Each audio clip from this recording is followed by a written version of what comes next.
Hi, Mr. Chairman, members of the committee. I'm Georgia Hollister-Lynn from Working Families.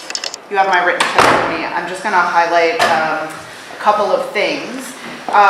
First of all, I'm speaking in support of Senator Hawkinsville 2244, also Senator Lynch-Prado's bill 2247, and Senator Golden's bill 2476.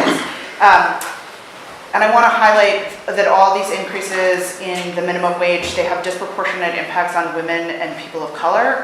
The Senate has been very attentive this year to thinking about closing the wage gap in other ways. And I just want to highlight for you that perhaps the single biggest thing we could do to close the wage gap for low-wage workers is increase the minimum wage. In fact, if we increase the minimum wage to $15 an hour, we would almost completely eliminate the gap between men and women in the lower 40% of our workforce.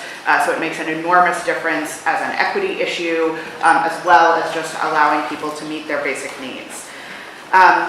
I wanted to highlight that for you. I wanted also just to respond to a couple of things that we've heard from other people. First of all, nothing in either of these bills that address the tipped minimum wage abolishes tipping. The goal is to raise the wages, not lower the wages of folks who work in those industries so that they make more at a base rate and also get tips. In addition to that, tipping should be not something that you need to rely on in order to actually make your rent at the end of the month. It should be something that you can get and increases your wages and allows you to do more, but that is not absolutely essential to your ability to meet your basic needs. I want to also talk a little bit about some concerns about businesses needing to raise wages. It is one of the things that's really important about the minimum wage is that all of the businesses, small and large, in the economy do it together. I'm from a small business family. My dad ran a toy store the whole time that I was growing up, and I remember asking him about this particular issue. And he said, I would love to pay, pretty sure we were talking about $15 an hour even then, and this is like 3 decades ago. He said, I would love to pay my workers that much money. I can't do it unless Walmart down the street is doing it too, because we're selling the same products. And if I want to do the right thing here, but it has to be something we all do together. So when we're talking about the minimum wage, we're talking about a way we can all do it together so that it works for everyone.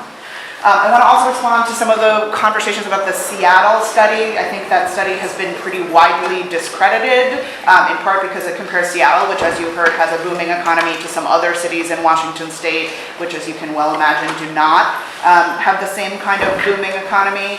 And it found actually an increase in people working higher wage jobs at the same time that there was perhaps a decrease in lower wage jobs.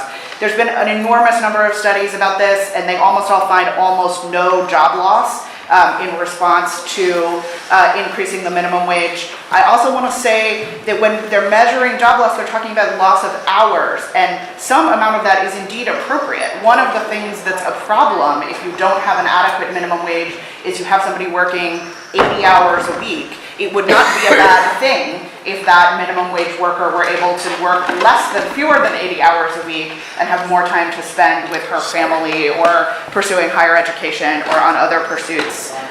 We've heard a bunch about teenagers too, and I want to say, first of all, a number of people have pointed out that that's not the majority of who makes the minimum wage in Rhode Island. That's certainly true, but even the teenagers who are making minimum wage in Rhode Island are contributing in a really significant way to their families' incomes, and I think it's very important not to lose sight of that.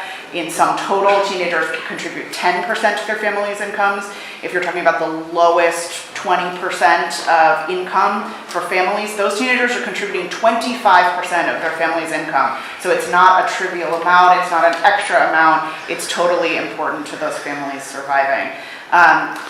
So I think if we're honest with ourselves, we know that even as we've increased the minimum wage a couple of times recently, even $10.50 is not a sufficient amount to live on. It's not a sufficient amount here in this state. And if we're honest, we'll know that, and we'll know that we need to do more.